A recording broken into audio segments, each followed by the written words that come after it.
This is your World War III update.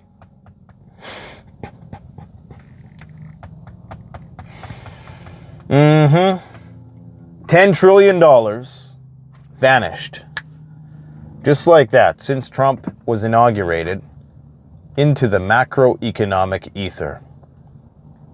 Thanks to Trump's maximalist mercantile policies, the bubble got popped. Now, Trump was not solely responsible for the bubble, but he most certainly popped it in terms of what was done recently.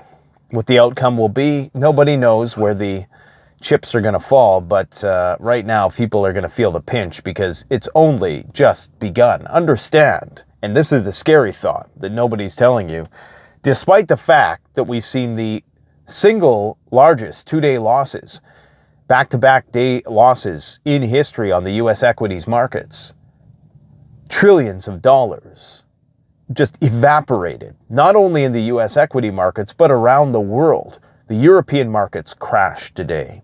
The Asian markets have been crashing. Everything has been crashing. Even silver, which is an industrial metal, so it is in some ways correlated with the economic downturn, although there is still a financial component of that which is holding strong, and no, that's not going to last long. The only thing holding the line is gold. Gold was down 2%, and the only reason why it was down 2% is because I believe the Chinese market was closed today, and we also had hedge funds selling, covering margin calls. So they had to sell some gold to basically cover the losses with the winners.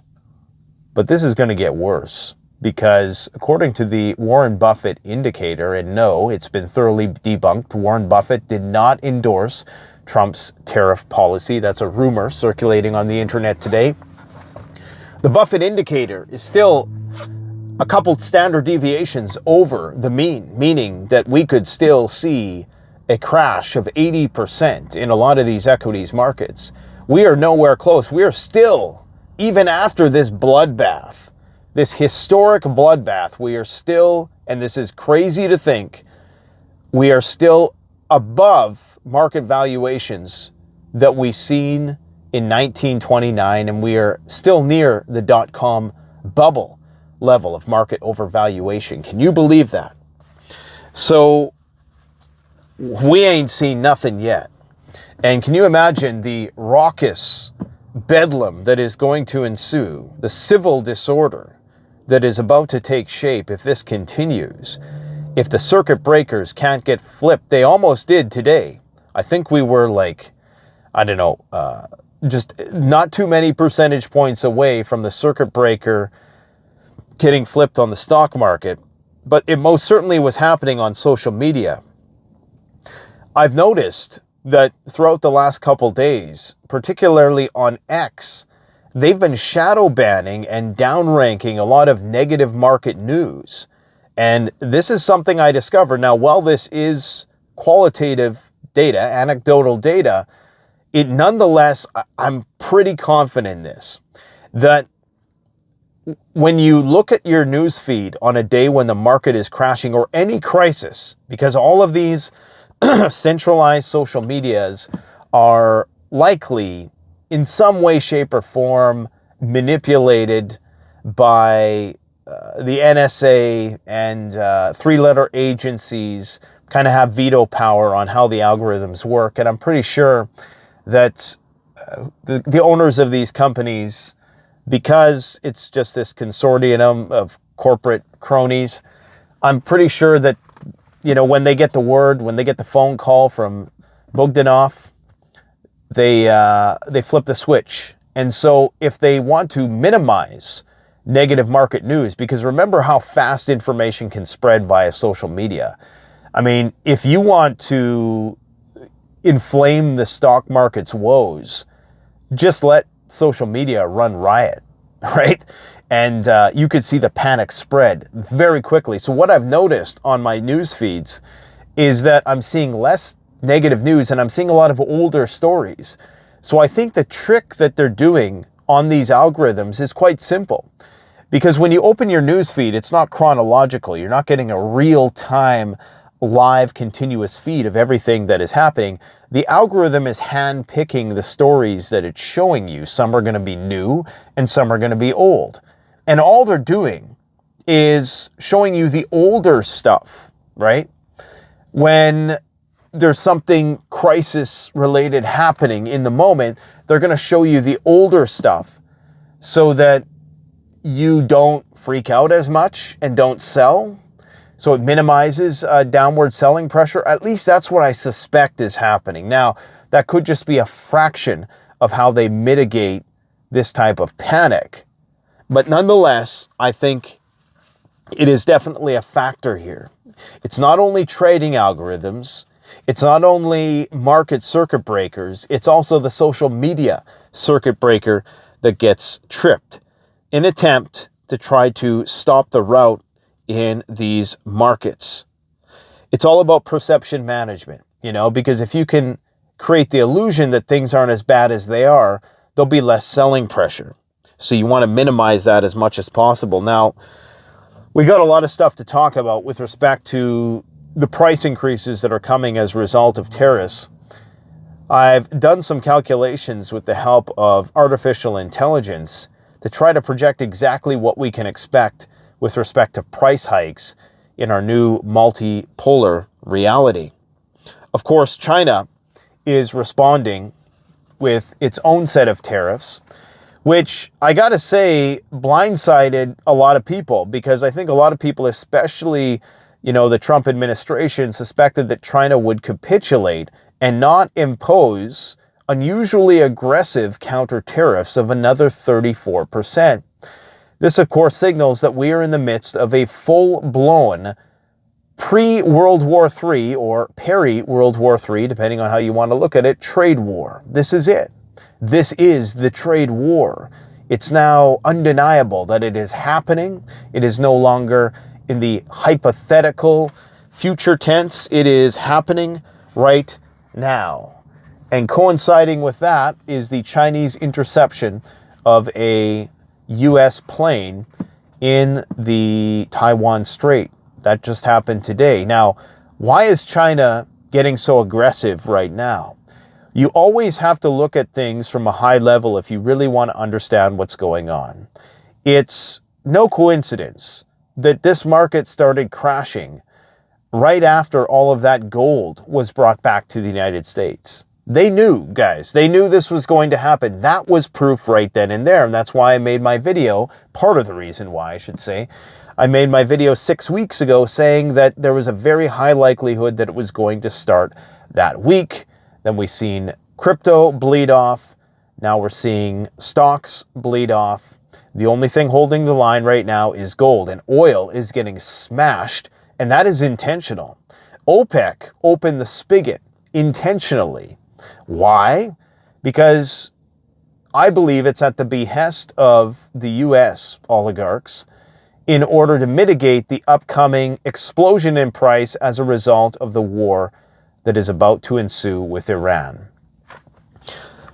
The pretext for a war with Iran is the nukes, but that's not the reason why they're going to war with Iran. It's West Asian dominance, and it's closely linked to what's happening with the Chinese. Everything revolves around the Chinese, United States, and enmity.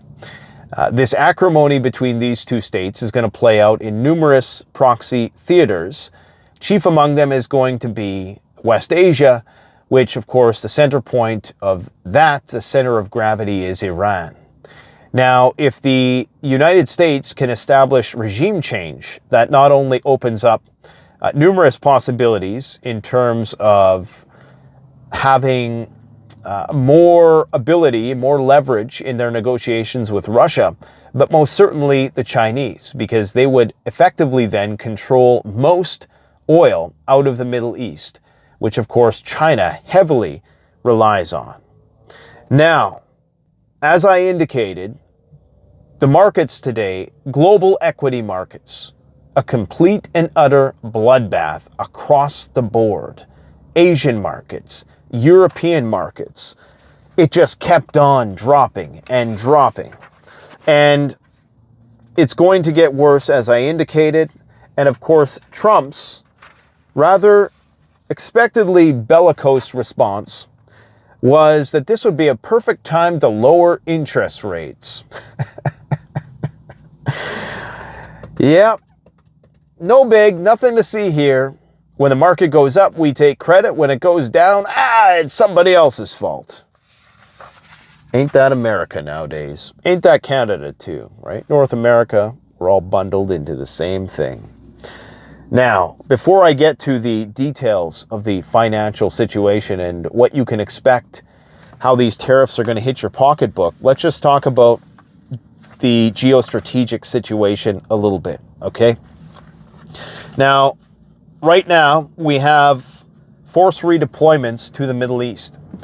So you have the United States moving missile defense systems from Korea to the Middle East, signaling that the priority for this point in time is protecting assets within the Middle East. Well, what would they possibly need to protect? You got B-2 bombers laying it on thick on the Houthis. Who could they possibly be getting ready to protect from? Hamas, Hezbollah, Syria, most of which have been effectively neutered, at least for the time being. The only person they could possibly be worried about in redeploying and repositioning these assets are the Iranians. Yet we're told that Trump is up for direct talks with Iran. But you see, Iran is smart. They understand that there is no condition that will be acceptable for the United States because it has nothing to do with the Iranian nuclear program in the same way that tariffs had nothing to do with fentanyl. This is just the excuse that they need in order to start a war. It's about regime change. It's about regional dominance. It's a lot to do with shared Israeli and Saudi at the end of the day, but Qatari, U.S. oil interests, economic interests within the region. It's much ado with that. But what we're seeing is a realignment of force in that direction for the sake of waging war against Iran, because it's going to be one of China's Achilles heels. Not only the closure of the Strait of Hormuz will restrict the flow of most oil that Iran is going to be able to ship out, but the Chinese get a lot of their oil from the Saudis as well. And so what this means is that you are effectively going to try to choke out China's economy. That's what we're in right now with this trade war. It's an attempt by both sides to destroy the other side's economy before destroying them kinetically with weapons. So this is the U.S.'s final opportunity. This is Thucydides' final move. The trap has been set. The United States has to interdict the rise of China before they become insurmountably powerful. NATO is preparing for war. In addition, Mark Rutte, the NATO chief, messaged young people today when he said, "You grow strong, safe, and maybe even join the military." Military mobilization will be the name of the game very soon. And of course, as economic opportunities dry up, this will be seen as a viable career path for many in Europe and the United States, increasingly more so moving into the future, especially if they can make it look cool and talk about all the cool drones and robots you're going to be able to fly, and it's going to be just like in the video games, right? In terms of the Ukrainian situation, Mark Rubio gave Russia a conditional warning today. He said that they have a matter of weeks to show seriousness about peace negotiations before things fall apart entirely. Well, again, you need to look at the global chessboard.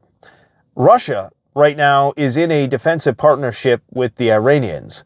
They don't want regime change in Iran, but they're probably okay with a limited conventional war in Iran. That would help them out because it would boost oil prices. Now, going back to a point I made earlier, why are prices crashing? Why, in the midst of a pending global recession, is OPEC opening the floodgates, opening the spigot as wide as it can go to flood the market with cheap oil, and we've seen a crash in the oil price that nobody expected. Well, maybe some people did. Doomberg certainly did.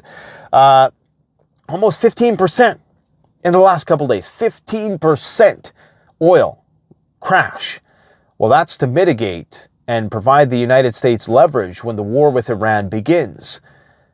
A friend of mine told me that before every major war, you won't really see it on a long historical timeline because it's usually quite brief, but there's a major crash in oil prices before this happens, because they know if they close that Strait of Hormuz and war inflames in the Middle East, then the prices of oil, there's going to be a lot of pressure, especially in a multipolar world. You're going to need even more oil to build stuff because everybody's going to be industrializing, right? Countries who have no industry are going to be trying to industrialize, and to do that, you need oil. It all takes energy. So, multipolarity requires even more oil. Globalization is more efficient than having every country do everything for itself, right? There is a comparative advantage in having the global specialization of nations and trading in that respect. Now, as a prepper, I can understand isolationism and the mercantilism that would attempt to try to onshore everything so that we are independent and we are self-resilient. I understand that, but that's an incremental process. So Trump, with his mercurial posture, of course, decided to just do it abruptly. Talk about an agent of chaos. He didn't create the bubble, but he popped it. Let's be real. And it's only going to get worse. So going back to Russia then, they have a matter of weeks, and it's showing no signs of abating at this point in time. The war is still flaring up. Russia is still hitting Ukraine hard. And according to Rubio, he's saying that if they initiate another offensive, then we will know that they're not interested in peace. So despite what we're hearing from the Russian envoy who recently visited the United States, who's exhibiting all kinds of political niceties, these subtextual demands that are being made by Marco Rubio to the Russians clearly are a veiled threat. And we're on the precipice of war flaring up everywhere at the same time. That's day X, folks. Day X is that moment where every country involved has no other choice. It's kind of like a Mexican standoff when they draw. It's the draw. Right now, we're still in the standoff phase where, the good, the bad, and the ugly. You have China, Iran, those three theaters, the three main theaters of conflict. You know that scene where the good, the bad, and the ugly, and they're doing the Mexican standoff, and it seems like it takes forever for them to actually draw and pull the trigger? Well, the draw is the day X. We're not there yet, but things collapse quickly after the war with Iran begins. That's when it could start at any moment. According to Zelensky today, he's confirmed, 100% confirmed, no more hearsay, no more conjecture, that there's a coalition of countries which are going to be putting troops into Ukraine. Chief among them and first among them will be the French.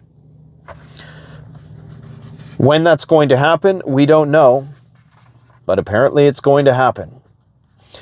In addition to China imposing 34% counter tariffs on the United States in one of the wildest displays of economic brinkmanship that we've seen in a long time. I mean, we really got to understand that we are living in historic times, and that cannot be understated, my friends. They also impose export controls on 7 types of rare earth metals, which of course would be needed in weapons manufacturing. So these are vital for a lot of Trump's current policies that would call for not only rearmament and remobilization, but reindustrialization of the North American continent. Poland I think I've talked about this before, but it bears repeating. They're getting ready to double the size of their army to 500,000 soldiers. And today, Prime Minister Donald Tusk announced that millions of reservists will undergo military training. That's now confirmed. It was rumor prior to this. By the end of the year, we want to have a ready-made model so that every adult man in Poland is prepared for war. Inclusion of women in training is also considered. Equal opportunity employers. Now, in terms of the U.S.-Iranian conflict, it was reported today by the UK Office of Maritime Trade that Iran is actually jamming GPS in the Strait of Hormuz. So we're already starting to see the beginnings of a kinetic exchange in that region, and it's now been admitted that the B-2 bombers are actually being used against the Houthis, and they're using some of America's best weapons in the process. The JASSM's missiles are chief among those weapons that are being used. Expensive munitions being expended on what is supposed to be one of the most impoverished countries in the world, a country of 30 million people who basically fight with sandals and machine guns. Yet, of course, they are empowered by the Iranians and the IRGC and their technology. Now, according to the Telegraph, and this could just be propaganda, they're saying that the Iranian officers are starting to pull out of Yemen. I don't know if that's true. I mean, let's just, consider that they're using their best weapons against the Houthis, and the Houthis are still holding out. Now, remember, the Israeli military, arguably one of the most capable because they're empowered and they have a blank check from the United States, and that's the only reason why, they couldn't even defeat Hamas in 18 months? And so you got to magnify that to Yemen, which is a much bigger country. It's mountainous. They don't have full spectrum control over the situation. Yemen has shot down half of their reconnaissance drones in the fleet in the United States. Imagine what's going to be with Iran. Now, based on the expert analysis of how that's going to play out with Iran, there's so many challenges with Iran. First, you have to take out all the radars and all the air defense, okay? And even if you could do all of that, the likelihood that you're going to be able to penetrate deep into their Fordo complex where they house their nuclear centrifuges is virtually impossible. This is solid granite, so there is no compounding effects of these GBU-57 massive ordnance penetrators. The idea would be is that, okay, even though the bunker busters are not built to go down below, I don't know what it is, 60 meters, that you could, and that's not through rock, that's just through dirt, right? Not concrete. And this is a combination of rock and concrete. So the idea that you would basically have compounding effects, so you'd have to drop several of these things in one place, and that would soften things up, which would allow it to continuously penetrate deeper. And doing it all in a fairly short order so that the Iranians couldn't shoot down your planes, this is just a pipe dream. So the only plausible avenue for defeating Iran in this respect and truncating their nuclear program would have to be some sort of assassin regimen, some sort of sabotage, asymmetrical attack, cyber attack, and they've already tried that. The Iranians have wised up since Stuxnet, so that's likely not going to happen either. But the Trump countdown to a potential strike on Iran has begun. According to inside Israeli officials, they're saying that Trump's trade war may be dominating the headlines, but it's merely a distraction, that a real war is, in fact, coming. And so it's very important to understand that when this war begins, even though the Iranians and the Russians don't have a ironclad defensive pact like Article 5, there still are provisions within that agreement for Russia to aid, or in the very least abet, the Iranians should they be attacked. And of course, they do have a vested interest in ensuring that regime change cannot ensue, which is why they've emboldened and empowered the Iranians with presumably S-300 and S-400 systems. Some people suspect S-500. I don't even know about that because I don't even think they're widely operational in Russia just yet. So Russia does have an economic, not just an obligation, but their existence does depend on the current regime remaining in place, because that regime is friendly. Now, you could make the argument that maybe the United States will put in a regime which would be more beneficial for Russia, and maybe that's part of the deal that is trying to be brokered. But all the temporizing we're seeing between the Russians and the Americans is solely for the purpose of trying to get the Russians' tacit approval to strike Iran, and to see whether or not they can minimize Russia's involvement in that conflict, because of course it would complicate it greatly. The United States' only option at this point, if they were smart, well, they would have never started a war with Russia. They would have unified with Russia against the Chinese. Okay, but they're just stupid, They're just dumb. They're just dumb. And it's not just, I'm not saying like the people I'm saying our leadership, NATO, transatlantic leadership is dumb. They're the hubris that characterizes every one of their maneuvers up until this point is they think they can have it all. They think they can eat their cake and have it too. They can't.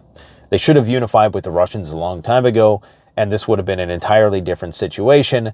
Now Russia, nor Iran, nor anybody who is on the fence will ever trust the transatlantic alliance again. Let's just keep in perspective what has happened here. In the last 5 years, we have a biowarfare agent released, which is what many people consider it to be at this point. I'm going to go out on a limb, okay, and call it that. Maybe it is, maybe it isn't. That bioweapon that was released from the Wuhan lab 5 years ago. And then you have all these subversive tactics ramping up, ideological subversion in countries, TikTok being chief among the technology utilized for that purpose. Then you have NATO continuous infringement on Russia. Russia attacks Ukraine. Europe is mobilizing for war thereafter. Iran activates its Middle Eastern proxies on October 7th. The United States and Israel respond in kind, swiftly and decisively decapitating much of the Iranian proxy network, but not without a response from Iran, who starts to mobilize, okay? China then begins to encircle Taiwan. Trump then imposes tariffs on China. China then retaliates in kind. Markets crash. Oil price plummets. Gold gets repatriated. We're on the brink. We are on the brink, my friends, of something big.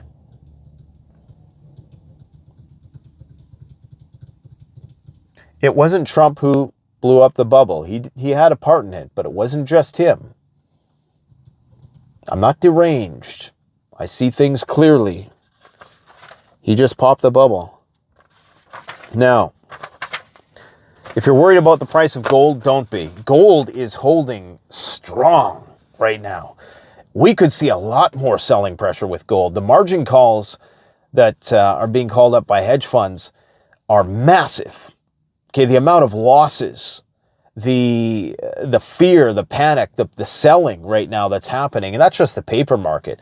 You see, the thing with gold is that it's hard to sell when you have the physical stuff. It's not easy to move, and that's a good thing, because we live in such a fickle market where people are making very capricious decisions on the fly, right? Oh, I got to sell. I got to panic sell. Well, What are you going to, panic, take your gold down to the local pawn shop?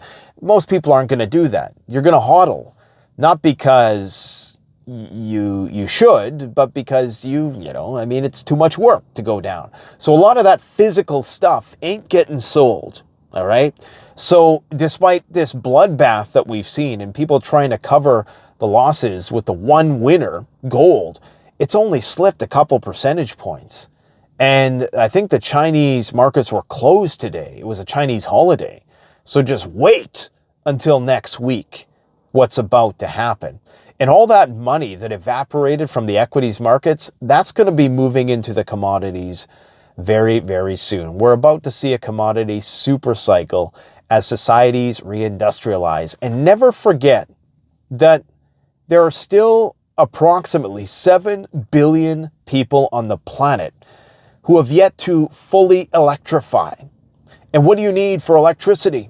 You need copper. You need silver. You need stuff, physical stuff. And that means that there's going to be a greater demand for those things. So I think we're going to see all of this liquidation from the markets move into commodities because it's going to be the one safe haven. Now, are people going to learn their lessons? I don't think so. I'm watching people pile into GameStop stock today because they bought Bitcoin, okay? On a day when it's the bloodiest of bloody days, the irrationality persists. So we've reached all new levels of unprecedented irrationality in the markets that I think even on the way down, even in the bottom, even after people have been completely rugged and have bled right out, they're still going to be trying to push that slot machine button because that's just how we're trained at this point in time. Peter Schiff made a very interesting statement. If we import less stuff from abroad because the prices go way up and we can't afford it, the money that we use to send abroad stays here. And what does that money do? Well, it bids up the prices of what's here without all the goods coming in. So domestically, we have more money chasing fewer goods. And that puts upward pressure on prices, goods, and services. So domestic money supply means more of our inflation stays here. We don't export it. You export less dollars. Well, those dollars got to come home. It's part of the reason why the dollar is crashing, by the way. You can't have your cake and eat it too. You can't have the petrodollar. Speaking of the petrodollar, U.S. Future oil projects are basically going to be non-existent if oil prices stay at 60, which is why they won't, right? Because Trump's whole thing is to be one of the economic energy powers of the world. And so the only way you can do that if oil prices are at a certain level. Older wells that are already established and already profitable, they can be profitable about $30 a barrel. But new builds, they need at least $70 oil to be profitable. In Canada, I think it's like $83 a barrel. So, the only people benefiting right now are the Russians and the Saudis, arguably. And in order for Saudi to cover all its debts and its domestic obligations, it requires prices of around $70 and above as well. So it's not just that they have a large margin, but they still have all of these obligations that they have to fulfill. The semiconductor bubble has popped. Semiconductor sector in the United States has plummeted 38% since its July peak. And the funny thing is that retail investors are piling into U.S. stocks as the market crashes, believing that you got to buy the dip. What do they say when there's blood in the streets? Buy, buy, buy. When people are fearful, be greedy when they're fearful. Yeah, but it's so hard to discern what's greed and what's fear, right? Buffett still isn't buying, at least not as far as we know. When Buffett starts buying, but even, and this is the thing, even though Buffett shows consistent returns, when people are in that irrational, exuberant state, it doesn't matter. They throw shade at Buffett. Oh, he doesn't know what he's talking about. Bitcoin's going to go to 1 million. Blah, blah, blah. But now he's a genius. He's being revered as a genius once again. I've been saying that all along. It's the Oracle of Omaha, man. The guy lives in like a 4,000 square foot house or something. He's not living too high on the hog. He's a humble man for the most part. But who knows? Maybe he's got some like Illuminati chamber that goes down and opens up to like 100,000 square foot lavish palace or something. Who knows? He could afford it if he wanted to. Now, in terms of what is going to be the outcome of these tariffs, well, it's a little bit difficult to calculate because just because the tariff is 34% doesn't mean that the price of the goods is going to increase 34%. But as Peter Schiff just said, it's going to be compounded by the fact that there's more and more dollars chasing fewer and fewer goods, right? Which is why you should gear up right now if you want anything. I mean, I'm pulling the strings on a few things that I know are going to be in short supply and high demand very, very soon. But that's another story. The problem is that they're talking about wholesale cost and manufactured cost. So if something, say, costs $200, like that's not the retail value. You can sell that at whatever you want for retail. Let's say the wholesale cost is $200. So you import it at that $200. The 34% will be charged on that. So that's going to be $70 or $68, right? So when, let's say that product typically would retail, because you got the middleman, you got shipping, you got logistics and distribution and all that stuff. So typically that $200 product, you'd sell it, let's just say for $400, right? It's 100%. I mean, that's a big markup, but let's just say to keep it simple.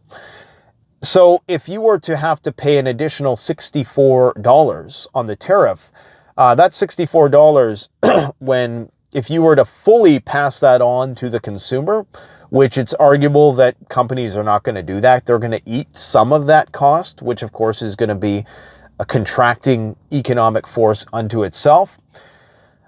It's only going to equal, in that example, about a 17% increase in actual retail price. But that doesn't factor in the fact that fewer and fewer goods for more and more dollars chasing those goods. And I would say that the margin on most prices, stuff that you bring in, like when I make an order from China, it's going to usually, the margins are going to be, from China, it's a little bit better. But if you were to import something from, I don't know, let's just say it was, if I was to import something from the United States to resell here in Canada, usually the margins around 35-40%. Like they're very slim. And in some cases, the same holds true with China once you factor in all the shipping and the duties and taxes and all this stuff. So what I'm saying is, it's likely it's not going to be a one-to-one. Like you're not going to see an immediate 34% increase on the price of sneakers, but it's going to be a high. You're going to be paying a lot more for stuff. And because we've already seen 5 years of rampant inflation and inflation that's not accurately reported and reflected in the way that they measure it, we all know it's much worse than what it is. And because inflation is still rising, and because now people's 401ks and their equities holdings are contracting by the minute, in addition to that, you're going to have increased prices of stuff. So everybody's going to be told to, pull up your bootstraps and knuckle down. And so are people just going to naturally buy less stuff? Yeah, that's probably what's going to happen. And so you might have some demand destruction in that respect. But it's still like we're going to be in stagflationary times. This has stagflation written all over it. So estimated price breakdowns based on artificial intelligence calculations for electronics, you're possibly looking at price increases of 40 to 50%. This is something that historically has been very deflationary. Technological deflation is what has masked a lot of the true inflation. The TVs just kept on getting cheaper, and the memory and the computing processing power just kept on getting cheaper. Well, not anymore, especially if China does Taiwan, then all bets are off. We're going back to the Stone Ages. Apparel and footwear, 35 to 45% off. Automobile parts, and automobiles, 15 to 25%. Did I say 35% off? That's wishful thinking. The opposite, you know what I mean. 15 to 25% increases. Fresh produce, because a lot of that is domestically produced. Now, you often get this statistics float around that 80% of the stuff we consume is domestic, but that's energy, that's food, that's like building supplies. That's not a lot of the stuff that people, need, the products, that people buy. A lot of that, most of that shit comes from overseas. Yes, 80% of all commodities are, raw materials, energy, all that stuff is engineered domestically. But that's not what is going to be, that's not what people are going to see when they go to the store, put it that way. So food, you're only looking at another 15% price increase. Furniture and home goods, 35 to 45% price increase. Toys and recreational goods, up to 40 to 50% price increase. Pharmaceuticals, 20 to 30% price increase, which is why you need to go and capitalize on Jace Medical before they raise their prices. Jace is the best. They were the original subscription-based, I don't know if they're subscription-based, but the online, prescription medication service. So go through the link in the description if you want to support the channel. Overall housing impact is about $3,000 to $5,000 a year per household. Now that's assuming you're going to buy stuff, okay? You might just not buy stuff. And maybe that's what we need. In this society of conspicuous consumption, maybe we need a little break and we need a reminder of what is really valuable. It looks like that's all the time I have left today. I hope you guys have a great weekend. We got a lot of content coming your way. It's just a never-ending conveyor belt of information because there is so much to learn. Go check out our video that we did yesterday with city prepping. We got another one coming up with Charmingly Frugal, who's another YouTube prepper, a female prepper. We need more female preppers on the channel. Too many old gray-haired geezers on the channel. So we're going to be switching it up a little bit, guys. Take care. Thanks for watching. Canadian Prepper out.